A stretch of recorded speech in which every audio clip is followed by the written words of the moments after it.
He was cute, popular, and his TikTok was blowing up. He was a moto influencer and posted stuff like slow-mo shots of revving his bike, which had gotten him some 50,000 followers and a few small brand deals. Luck loved the attention when people recognized him at gas stations or commented fire emojis under his posts, but lately it had started to get to his head. Then, one day, one of my friends said she saw him at the mall with Haley Parker, this girl who'd been commenting on all his videos, and I freaked out. When I confronted him, Luck insisted that they were just friends and called me out on being insecure and jealous. He even suggested we break up if his social media career was too much for me. So, I decided to slap him with proof. I convinced him to do a couple's truth or dare live at my house. He loved it immediately because it meant content. We set up in my living room with good lighting, arranged snacks, and went live at around 8 on Friday. People flooded in. His followers were mostly commenting about how cute we were together. We started easy, like, what's your favorite thing about each other? Or do your best impression. Everyone was having fun. The chat was going crazy, and Lucas was performing for the camera. Half an hour in, I shifted gears. Truth or dare? I asked, playfully. He grinned at the camera. Truth, I've got nothing to hide. The comments exploded with suggestions. I ignored them all. Did you sleep with Haley Parker last Friday after telling me you were sick? Lucas's smile froze, and the chat exploded. What the hell, Amber? He said, glancing at the viewer count. 3,000 people were watching him blow up. It's truth or dare. You picked truth. I pulled out my phone and hit play. The audio came through clear in his voice. Come back to bed, Haley. We've got time before the dum-dum shows up. Haley had posted it on her private Instagram account, the one she only let a few people follow. One of my friends had screenshots from it and sent me the clip before Haley took it down. Lucas lunged for my phone, but I pulled it away. The comments were losing their minds. This was going viral in real time. You set this up? He hissed. You cheated on me, Luke. I said, looking at the camera.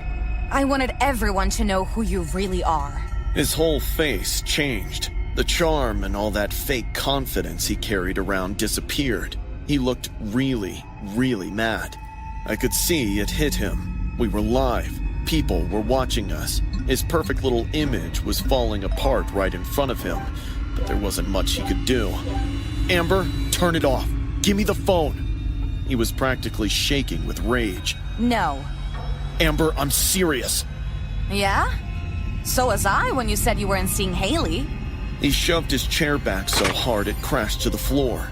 You think this is funny? You think ruining me on live is some kind of girl power move? Lucas, calm down. I started. Don't tell me to calm down. He was pacing, running his hands through his hair. I'll kill you for this. You hear me? I'll fucking kill you. He lunged toward the counter and grabbed the big butcher knife sitting by the cutting board and turned towards me. My stomach dropped. Luke. You ruined my life, Lucas said, walking toward me with the knife raised. You destroyed everything I worked for. I backed away from the camera, heart hammering. Lucas, put the knife down. Please. I'll kill you, he screamed. I swear to God, I'll kill you for this. I turned and sprinted toward the door, but he was right behind me. I could hear his footsteps, his breathing, and his voice screaming. The camera was still live and recording everything. 3,000 people were watching me run for my life. I made it to the front door but couldn't unlock it fast enough. Lucas grabbed my shirt and yanked me backward. I screamed. He swung the knife at my face. I slammed my arm up and felt it cut me. I screamed as hot blood ran down my elbow. You destroyed me! He was crying now as he raised the knife and came again. Everything I worked for is gone! They hate me! I grabbed a lamp off the table and swung it at him. It hit his shoulder and he stumbled back. The knife swung wild and caught my side, just below my ribs. Pain exploded through me. Then, the door burst open. My friends crashed through. Tyler tackled Lucas in the side and they both went down. The knife skittered across the floor. Maya jumped on Lucas's back while Jake pinned his arms. Lucas was still screaming and fighting. "Get off me! I'll kill all of you! She ruined everything!" Jake's girlfriend had her phone out. Lucas was thrashing, trying to bite Tyler's arm and kicking at Maya. It took all three to hold him until the police arrived. When the cops got there, Lucas was still screaming threats. They had to cuff him while he yelled about his followers and career. As they dragged him to the patrol car, he looked back at me. "You think this is over?" he shouted. "I'll come for you when I get out. You're dead, Amber. You hear me? You're dead." The live stream had stayed on the entire time. By morning, it was everywhere. Lucas was charged with assault, terroristic threats, and attempted murder. He took a plea deal. He got 3 years of juvenile detention, but his lawyer made sure I knew that when Lucas turns 18 in 6 months, he'll transfer to an adult prison. And when he gets out in 2.5 years, nothing stops him from finding me. In total, I needed 40 stitches, 23 in my arm, 17 in my side. I deleted all my social media and changed my number. My parents installed security, but none of that makes me feel safe, because I know Lucas meant every word he screamed. Miles and I had this TikTok account where we posted dumb pranks and stupid challenges. It wasn't anything insane, just stuff that got us laughs, a few thousand followers, and occasionally brand deals. But recently, the views had started tanking. We were stuck at 23K, and no matter what we did, the algorithm didn't care. The comments were getting brutal too. Then, one night, Miles texted me, saying he had an idea that was going to break the internet. The next day, he showed up at my place, grinning like he'd just solved world hunger. "Dude, listen, there's this new trend called #MidnightHide. It's kinda risky, but everyone who's done it blew up." I frowned. What even is that?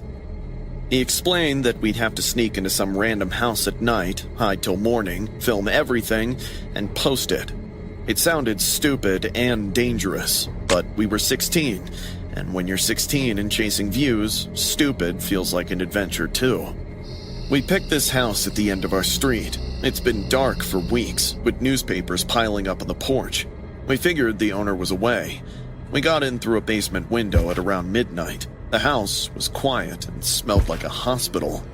"This is perfect," Miles whispered, already filming. "We're gonna blow up."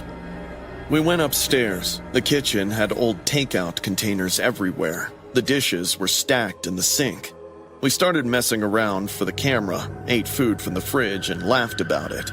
Miles found expensive cologne in the bathroom and sprayed himself, joking about smelling rich for once. Our followers were eating it up. The comments kept coming in. People were saying we were crazy, that we had guts. Then, one comment made us stop.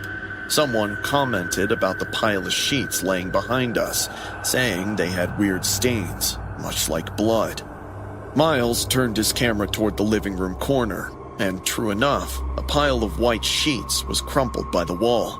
He got closer with his flashlight. The stains were dark red and spread all over.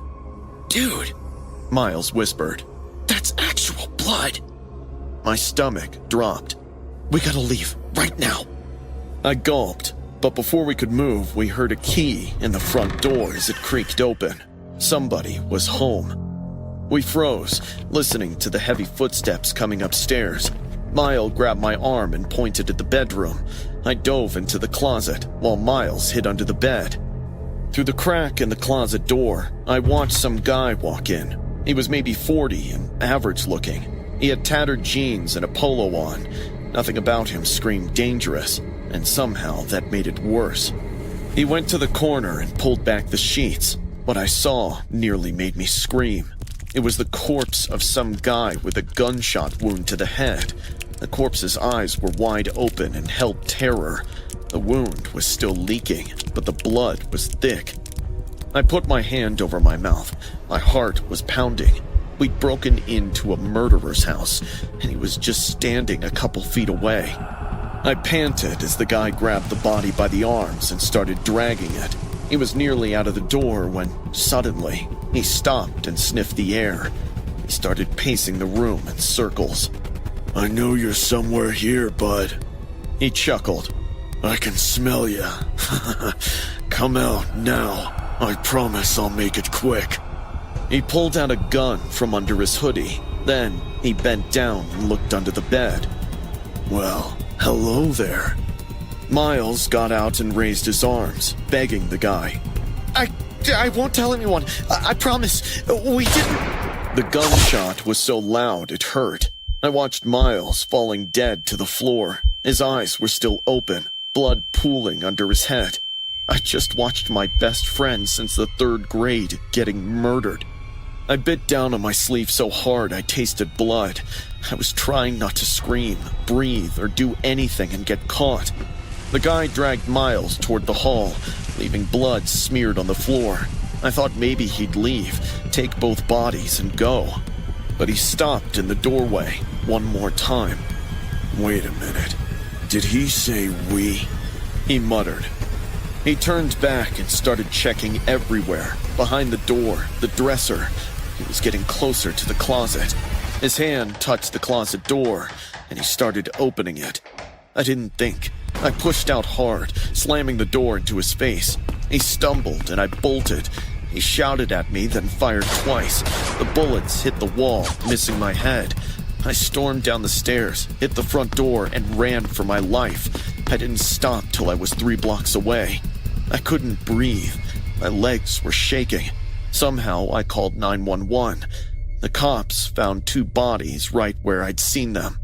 Shockingly, the first one was the actual owner of that house, David Matthew, who had been missing for 2 weeks. And then there was Miles still lying limp in the doorway, holding his phone, which had recorded everything, including his death. The killer got out the back while I was running.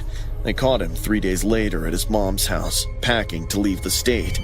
He was David Matthews' business partner. They had some feud over money, and the guy killed him. David was shot dead that same day, in the morning, and later hidden under the piles of bed sheets until his killer figured out how to get rid of it. We walked right into it. Miles's funeral was last week. His mom wouldn't look at me. She knows it wasn't my idea to do the challenge, but I surely was a partner in crime. I deleted TikTok, but I still see Miles every time I close my eyes and see his arm going limp. I still hear that gunshot. The comments on that final video before the cops took it down were the worst. People were saying it was fake. We staged it for views. They didn't believe it was real, even with Miles bleeding out on camera. That's what we wanted, though, right? To go viral and get views. We got it, at the cost of Miles's life. In my junior year, we had this girl, Bianca, who basically ran the whole school. She was stupid pretty. Her parents had money, and she had like 5,000 TikTok followers, so she acted like she was famous or something. Bianca loved making people miserable, and her favorite target was Holly, this straight-A student who always read and never really bothered anyone. That afternoon, after gym, I was getting dressed when I heard Bianca's high-pitched voice echo through the locker room. She had her phone out and was probably live streaming on TikTok. Guys, you're not going to believe what I found in the showers. I looked over and saw Holly standing there in just a towel. She was frozen and shaking. Bianca had her phone pointed right at her as the comments rolled in. Nearly all of them were mean stuff about how Holly looked, her body, everything. Look at this, Bianca said, circling Holly with her phone. This is what happens when you're too busy being a nerd to care about how you look. Holly's face was bright red. She was trying to hold her towel tighter and make herself smaller. Tears were streaming down her face, but that didn't stop Bianca. Suddenly, she reached out and tried to yank the towel away. Holly screamed and somehow managed to pull it back with all of her strength. Bianca continued humiliating her like she always did. I don't know what came over me. I'd watched Bianca terrorize people for years and never said anything because I didn't want to be next. But watching Holly standing there sobbing while hundreds of people mocked her, something snapped. Enough. I said, stepping between them. Bianca turned the camera toward me. Look, everyone! Another loser here to defend the freak. I stared at Bianca. You need to stop. Or what? She stepped closer, phone still recording. You're gonna cry like this, nerdy. I was done. Your dad's been cheating on your mom for 2 years. I said, loud enough for the stream to hear. That's why she filed for divorce and moved to her sister's place last month, leaving you behind. Bianca's smile faltered. Shut up! And that nose?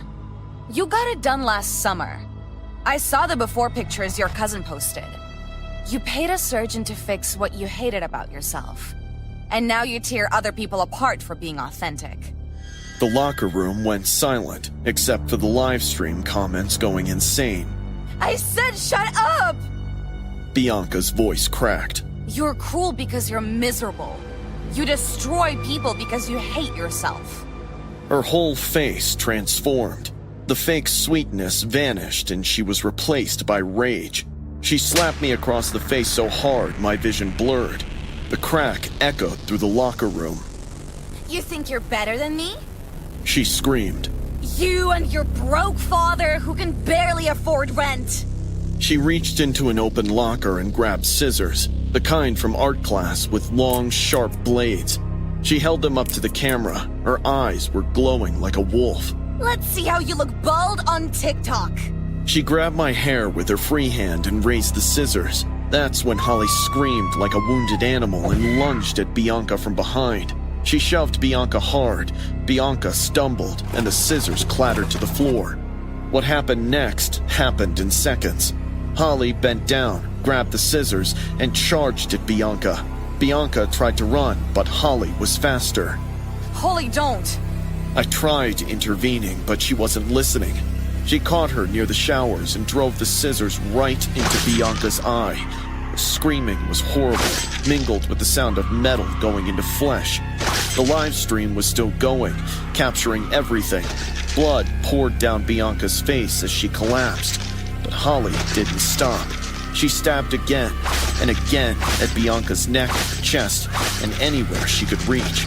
Blood was everywhere, spraying across the tiles, pooling on the floor, splattered on the shower curtains. Holly was laughing like she had tasted victory while I screamed for help. Holly was still laughing when the police came, covered in blood, holding those scissors. They had to tackle her to get them away. She fought them the whole time, laughing and screaming and trying to get back to Bianca's body. The trial was brutal. Holly's lawyers argued temporary insanity from sustained psychological torture.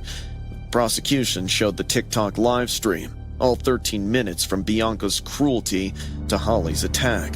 The comments were evidence too, thousands of people who'd participated in tormenting Holly.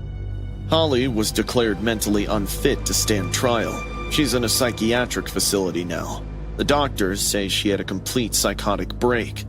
I still go to the same school, but it's different. They banned phones in locker rooms, started anti-bullying programs, and brought in counselors. Bianca's parents tried to sue everyone. The lawsuits were dismissed. Every Friendship Day, I get a card from Holly with nearly identical message. You're the only friend who stood up. Thank you, Evie. Sometimes she draws flowers. Sometimes there are stains that might be tears. I visited her once. Holly seemed calm, medicated, but peaceful, until I mentioned Bianca's name. Then her eyes went distant, and that laugh started again. I don't think Holly regrets anything, but I can't stop thinking about that day. About Bianca's face when Holly came at her. The live stream is still out there somewhere. People downloaded it before it got taken down. I've seen it on gore sites and conspiracy forums. People are analyzing the footage, debating if it's real. Some use Bianca's death as entertainment.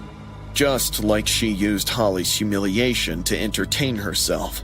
I still wake up screaming for help at night.